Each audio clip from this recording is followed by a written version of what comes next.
SSC నుంచి మీకు కేవలం 10th క్లాస్ పాస్ అయ్యి ఎవరైతే ఉన్నారో సో వాళ్ళందరూ కూడా అప్లికేషన్ పెట్టుకునే విధంగానే దాదాపుగా మనకి ఇక్కడ 8,326 పోస్టుల భర్తీకి ప్రభుత్వ సంస్థ నుంచి నోటిఫికేషన్ అయితే రిలీజ్ చేయడం జరిగింది. కాబట్టి ఈ నోటిఫికేషన్ గురించి కంప్లీట్ డీటెయిల్స్ మొత్తం కూడా ఈ వీడియోలో పూర్తిగా తెలుసుకొని మీరు కూడా అప్లికేషన్ అయితే పెట్టుకోవచ్చును. మీకు ఆల్రెడీ అప్లికేషన్ కూడా స్టార్ట్ అయితే అవ్వడం జరిగింది. సో ఇక్కడ మీరు గమనిస్తే చూడండి, ఎస్ఎస్సి అంటే స్టాఫ్ సెలక్షన్ కమిషన్ నుంచి నోటిఫికేషన్ అయితే రిలీజ్ చేయడం జరిగింది. దాదాపుగా మనకి ఇక్కడ చూసుకుంటే 8,326 పోస్టులు అయితే భర్తీ చేస్తున్నారు. 10th క్లాస్ పాస్ అంటే సరిపోతుంది. మీరు అందరూ కూడా అప్లికేషన్ అయితే పెట్టుకోవచ్చును. మరి ఇంపార్టెంట్ డేట్స్ గురించి ఇప్పుడు మనం అయితే తెలిసిన ప్రయత్నం అయితే చేద్దాం. సో ఇక్కడ చూడండి, ఒక టేబుల్ కూడా ఇవ్వడం జరిగింది మనకి ఇంపార్టెంట్ డేట్స్ మొత్తం కూడా. మీరు ఈ మంత్ 27వ తేదీ నుంచి మీకు నెక్స్ట్ మంత్ 31వ తేదీ వరకు కూడా మీరైతే అప్లికేషన్ అయితే పెట్టుకోవచ్చును. Date for submission of online application dates కూడా ఇవ్వడం జరిగింది. సో తర్వాత మీరు మీ యొక్క అప్లికేషన్ ఏదైనా బై మిస్టేక్ రాంగ్ చేస్తే, అంటే మీ యొక్క డీటెయిల్స్ కానీ, మీ యొక్క ఆధార్ డీటెయిల్స్ కానీ, మీ యొక్క నేమ్ కానీ, ఫాదర్ నేమ్, ఫోన్ నెంబర్, మీ యొక్క ఎడ్యుకేషన్ డీటెయిల్స్ ఏదైనా రాంగ్ చేస్తే దానికి కరెక్షన్ చేసుకోవడానికి the dates of window for application from correction and online payments of corrections charges. ఓకేనా. సో మీ పేమెంట్ రాంగ్ చేస్తే దాన్ని కరెక్షన్ చేసుకోవడానికి, మీ అప్లికేషన్ ఎడిటింగ్ చేసుకోవడానికి మళ్ళీ మీకు ఆగస్ట్ 16వ తేదీ నుంచి మీకు ఆగస్ట్ 17వ తేదీ వరకు టైం అయితే ఇవ్వడం జరిగింది. దాదాపు 23 అవర్స్ టైం అయితే ఇవ్వడం జరిగింది. సో ఈ టైంలో మీ యొక్క మీరేనా కరెక్షన్ చేసుకోవాలని కూడా చేసుకోవచ్చమ్మా. ఓకేనా. తర్వాత ఇక్కడ ఎగ్జామినేషన్ అయితే కండక్ట్ చేస్తున్నాను. ఇక్కడ మీకు schedule of computer based examination అయితే ఉంటుంది. మీకు అక్టోబర్ నవంబర్ అయితే ఎగ్జామ్ అయితే కండక్ట్ చేస్తామంటున్నారు, కానీ వీళ్ళు ఎగ్జాక్ట్ డేట్ అయితే మెన్షన్ చేయలేదమ్మా. సో మేబీ మళ్ళీ మీకు అప్లికేషన్ ప్రొసీజర్ మొత్తం కంప్లీట్ అయిపోతే మళ్ళీ మీకు హాల్ టికెట్స్ ఎప్పుడు డౌన్లోడ్ చేసుకోవాలి, అదేవిధంగా మీకు ఎగ్జామ్ సంబంధించిన షెడ్యూల్ మళ్ళీ కూడా రిలీజ్ చేయడం జరిగింది. ఇక్కడ మీకు ఒక కాంటాక్ట్ నెంబర్ అయితే ఇచ్చారు. ఆ నెంబర్కి కాంటాక్ట్ అయ్యి మీకు డౌట్స్ని సాల్వ్ అయితే చేసుకోవచ్చు. మరి ఏజ్ లిమిట్ ఎంత ఉండాలంటే ఇక్కడ చూడండి, మనకి 18 సంవత్సరాల నుండి సరిపోతుంది అప్లికేషన్ అయితే పెట్టుకోవచ్చును.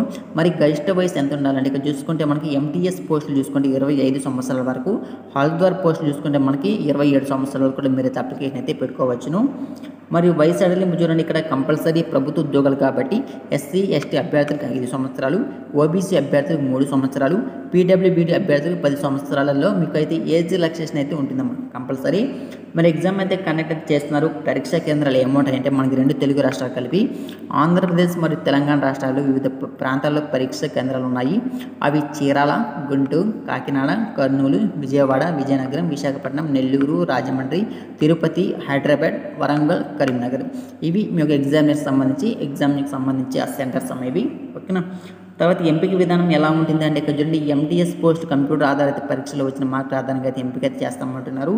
ఫిజికల్ టెస్ట్ అయితే ఒకటి కంపల్సరీ. ఇక్కడ చూడండి, మీరైతే వాకింగ్ అయితే చేయవలసి ఉంటుంది. మేల్స్ అయితే చూడండి 1600 మీటర్స్ ఇన్ 50 మినిట్స్ అనేసి, ఫీమేల్స్ అయితే 1 కిలోమీటర్స్ ఇన్ 20 మినిట్స్ అనేది మనకి ఒక టైం కూడా ఇవ్వడం జరిగింది. సో మరి హైట్ ఎంత ఉండాలి, చెస్ట్ ఎంత ఉండాలి అని క్లియర్గా ఇక్కడ మనకి కొన్ని మెజర్మెంట్ అయితే ఇచ్చారు. సో దీన్ని బేసిస్గా మిమ్మల్ని అయితే రిక్రూట్మెంట్ అయితే చేసుకుంటామంటున్నారు. అదేవిధంగా చూడండి, మనకి హవల్దార్ పోస్ట్ కంప్యూటర్ ఆధారిత పరీక్ష అయితే ఉంటుంది. అంటే కంప్యూటర్ బేస్డ్ టెస్ట్ వీళ్ళైతే ఎగ్జామ్ అయితే కండక్ట్ చేస్తుంటామంటున్నారు. అదేవిధంగా ఫిజికల్ ఎఫిషియన్సీ టెస్ట్ ఉంటుంది, ఫిజికల్ స్టాండర్డ్ టెస్ట్ కూడా ఉంటుంది. మెడికల్ టెస్ట్ నిర్వహించి వెరిఫికేషన్ చేసి తర్వాత మీకైతే జాబ్ అయితే ఇస్తామంటున్నారు.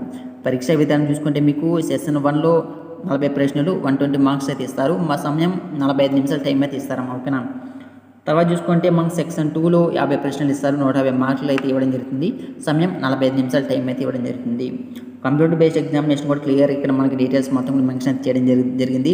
So numericals and mathematical ability, reasoning ability and problem solving నుంచి మీకు అంటే ఈ టాపిక్స్ నుంచి క్వశ్చన్స్ వస్తాయి అంటున్నారు. ఎన్ని క్వశ్చన్స్ వస్తాయి, టైమింగ్ ఎంత ఇస్తారు, మొత్తం డీటెయిల్ మొత్తం కూడా వీళ్ళైతే మెన్షన్ చేయడం జరిగింది.